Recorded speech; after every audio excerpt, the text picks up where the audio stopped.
Still smiling? Good. Now, high leverage habit number 2 is to pose. Let me explain.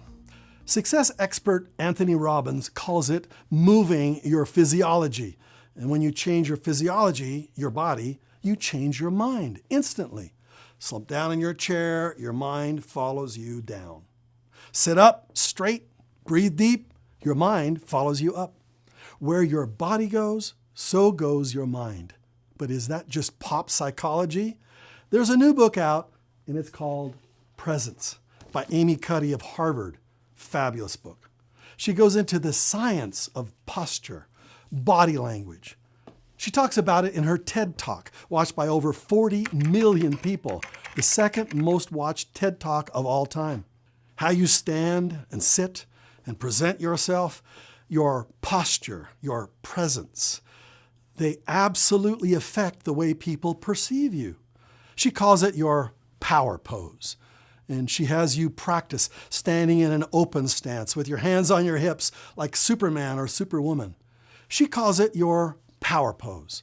It may seem silly at first, but there is powerful science behind what happens when you do it. A success stance or a power pose not only improves the way people perceive you, but improves the way you perceive yourself, the way it affects your mindset. Just like a smile, standing in a certain way releases hormones that make you feel more confident. It's not just a mental mindset stuff. It's physiological, the physical switch that almost immediately improves your mindset. How long does it take? Well, try it. How would you stand if you knew you'd achieved your dreams?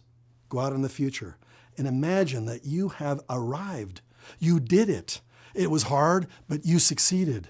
The money pressures are behind you. Your relationships are amazing. Your health is stellar. You have time freedom.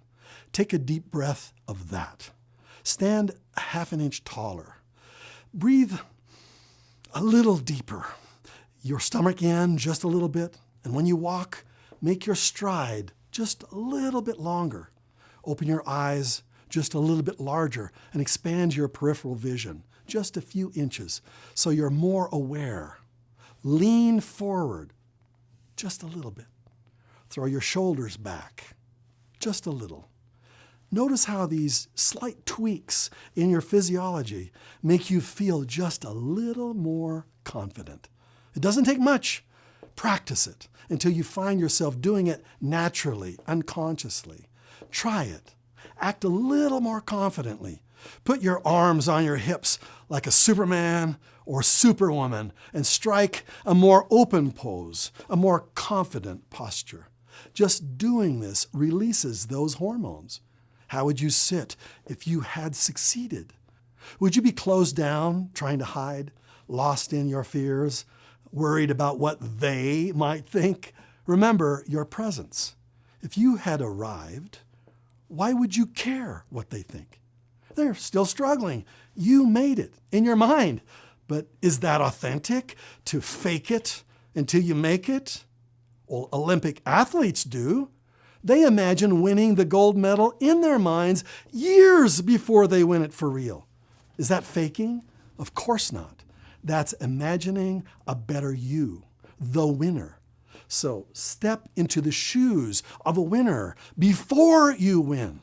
That's what real winners do. They fake it until they make it. So why can't you do that? Step into the body of a successful RX rep. Imagine receiving the accolades of your peers as they place that chairman pin on your lapel at the next convention. Can you feel that? When you stand, imagine that. When you sit, imagine that. Practice your power pose several times a day until it's a habit. Trust me, posing makes you healthier, smarter, and richer. That's the second high leverage habit. Try it. In seconds, you can feel it. They can feel it. They wonder, is there something different about you? As Amy Cuddy says, fake it until you become it. I'll see you in the next segment.